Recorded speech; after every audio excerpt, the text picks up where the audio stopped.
So now they're still down 3 with 7.9 seconds left, and LeBron goes up and shoots it, and he just shot it too far, and it did LeBrick off the back iron, and it really LeBricked. Right.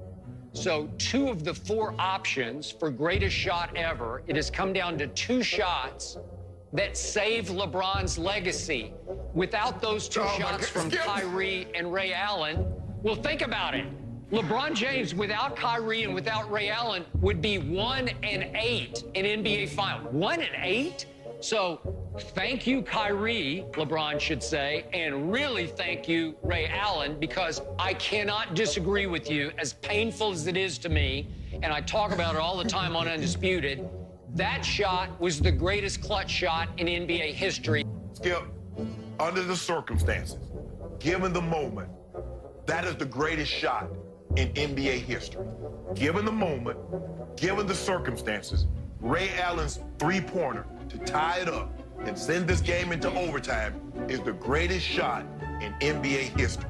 Okay, but my point about your man LeBron James is he's got 2 turnovers in the last 39 seconds of Game 6 closeout game, and he misses the tying 3. Yeah. And he gets away with it thanks to a legacy-saving shot by Ray Allen.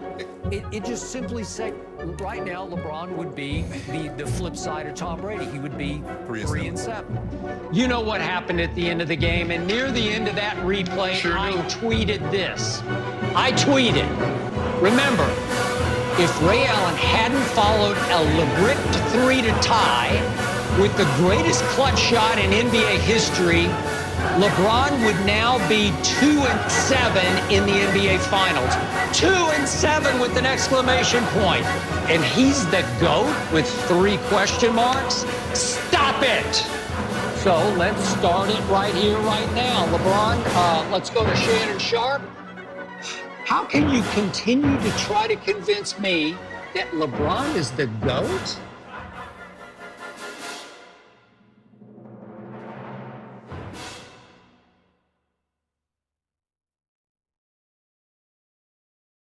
Guys, the game didn't end. Calm down. There were 5 minutes left, and y'all went insane. The shot that damn near everybody wants to call the greatest shot in NBA history wasn't even a buzzer beater, wasn't even a game winner, and wasn't even the biggest play of this very game. Like, not even close. And yet, it is the shot that the NBA world has embraced as the shot. And for some reason, this miraculous non-game winner of a play has been remembered as the moment that has saved LeBron's legacy. And all the videos you find arguing against the idea that Ray Allen saved LeBron always bring up the same point. LeBron was a beast in this game, especially in the 4th quarter. It was LeBron's carry job that put Allen in this position to make that shot. And yes, all of this is true. LeBron did drop 32 points, 11 assists, 10 rebounds, and 3 steals in this game. And yes, he did put up 16 of those points in the 4th quarter alone on 64% field goal shooting. But I'm not here to talk about that. I don't want to make a video refuting the idea that Ray Allen saved LeBron James's legacy, because you can go anywhere else on the internet to have that argument. Here, watch this video by Rusty Buckets if you want to have this debate, because we're not going to have that here. Instead, I want to talk about why this shot is the stupidest shot in NBA history, point blank. Allow me to explain. But first, be sure to subscribe to the channel. We are dropping videos multiple times a week, so click that little red button, because trust me, you are not going to want to miss out on what I have coming soon. And with that, let's jump straight into this. Okay, so I think we all know this shot, but some of you might even be surprised to hear that this shot was taken 5 minutes before the game ended. And you may be thinking, Well, maybe this is just because one team pulled away in OT and it was just kind of boring. Nope. The biggest lead either team had during this period was only 3 points, and with just 1 minute remaining, Miami had a 1-point lead. Then, with only 1 second left on the clock, Ray Allen knocked down 2 free throws that are literally more important than the 3 he made 5 minutes ago. But okay, it's free throws. I think we all understand why NBA history chose to forget them. But right after, with just a single second on the clock, with San Antonio down by 3 points and in the same exact situation that Miami was in to close off the fourth, things play out pretty similarly to how they did the first time around. Danny Green, a role player on the Spurs that was their designated shooter, sprinted to the corner and spotted up for the game-winning 3, except yeah, Chris Bosh stuffs him. All ball, game over. Bosh's block ended that game. Ray Allen's shot didn't. Bosh's block occurred at the buzzer and left no time for the other team to retaliate. Allen's shot did not occur at the buzzer, and he gave the Spurs around 5 seconds to fight back. Many argue that the controversial no call here might be the reasoning for why this play has been forgotten, but I've watched this moment over quite a bit, and I say it's all ball. And if not, this isn't some stupid obvious call that the refs absolutely blew. So the argument falls apart pretty quickly. Now let's head over to YouTube. This footage of Ray Allen's shot has 2.2 million views. And hey look, this one has 1 million. This one has an incredible 5.1 million views. And this random video of a crowd of people watching Ray Allen's shot happen live has 300,000. This commentary video about the moment has 1.2 million views. And the NBA conducted an interview with Eric Spoelstra where they talk exclusively about this moment 7 years after the fact. That is just how important this shot is. When you look up Ray Allen game winner on YouTube, this moment is the second result. A moment that was not a game winner is the second result. Oh man. Let's compare that to Bosh's block. The highlight itself has only 61,000 views on YouTube, and a video by the NBA showing a full highlight reel of Chris Bosh's best plays in Game 6, which doesn't really count, has 250k. The third video I can find on this moment has only 2,000 views, and after that, I can't really find any other videos about this play. This should be everywhere. This play should not only be the defining moment of Chris Bosh's entire career, but also the defining moment of this series. Danny Green's name should still be recovering to this day, and yet,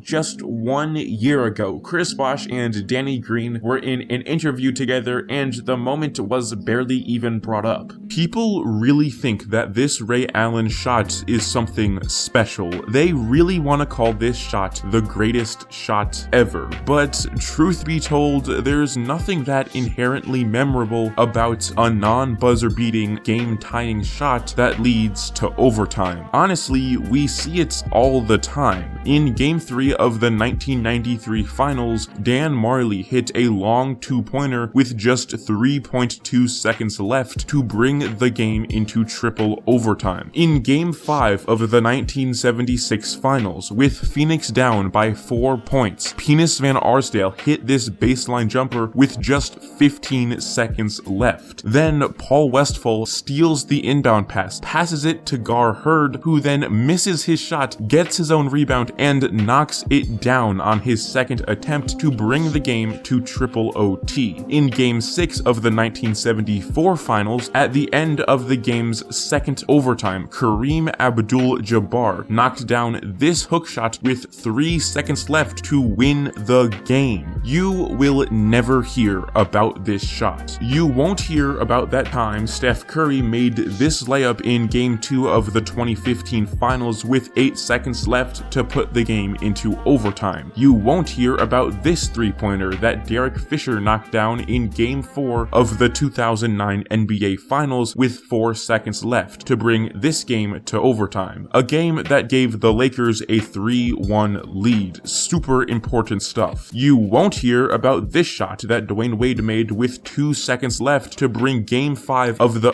06 Finals to OT. I understand that a lot of these examples aren't exactly the same as that Ray Allen shot, but when you look at how unknown these moments are compared to the amount of love Allen's shot gets, you begin to realize how ridiculous this all is. Plus, these plays I brought up are just some of many examples. There have been 35 NBA Finals games that have gone into overtime, and most of them get there as a result of someone tying the game with a couple seconds left. But what I think makes this moment specifically the stupidest play in NBA history is the fact that there's no real reason behind why the shot was remembered. I think we all know that this moment is so important to so many people because LeBron was involved. If we're being honest, LeBron's presence on the Heat, combined with the presence of certain corners of the NBA world that have a constant desire to take him down, has made this shot live on as not just a clutch jumper, but a quote-unquote legacy saver. But Chris Bosh's moment can do this exact same thing. Y'all can blow this block out of proportion 1,000 times over compared to the Ray Allen shot, since, you know, Bosh's block was the thing that actually closed the game off and literally saved the game for LeBron. But for whatever reason, people haven't clung on to this event, even though they could push the exact same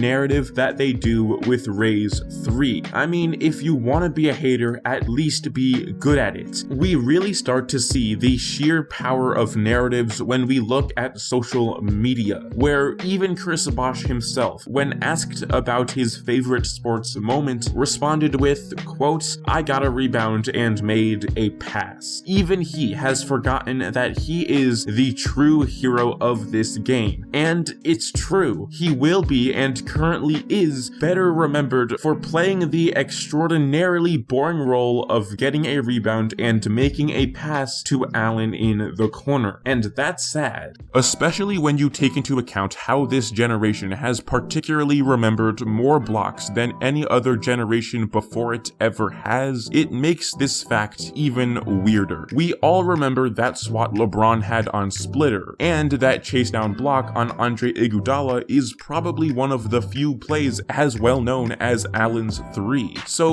why did we uplift these ones but choose to forget about this other extremely significant block? It really just makes no sense. I can't tell you how or why Chris Bosh's block has gone so forgotten, but I can tell you that it's really stupid. And that is where we are going to conclude today's video. Thank you all so much for watching. Don't forget to check if you are subscribed. Even if you think or know that you are, just do a quick check for me, you know, just for me. If you love me, check that little red button, check to see if it is gray, because if it is, you are indeed subscribed. And if you are not already subscribed, why not? You made it all the way to the end of the video, so I know you're the type that would like what I have coming soon in the future. And with that, stay safe out there. I still don't believe. I mean, no matter how many times you see it, Skip, you cannot believe that Ray is backpedaling. He's backpedaling and gets his toes across the line. I don't know how he did it. And pushes off just his toes. Yep. And I'm talking about nothing but net. Because I think what Ray had, like, it was like, what, 1 second, 2 seconds left on the clock when Ray hit that shot. Tony Parker did get to inbound the ball at the other end and tried some desperation shot. I think Chris Bosh blocked it. Danny, did he block Danny Green's shot at the end of the regulation? No, not that game. Okay. I know what you're talking about, but that was another That might have been overtime. I think it was in overtime. Might have been. I think it ended the game. Yeah. Yes, correct.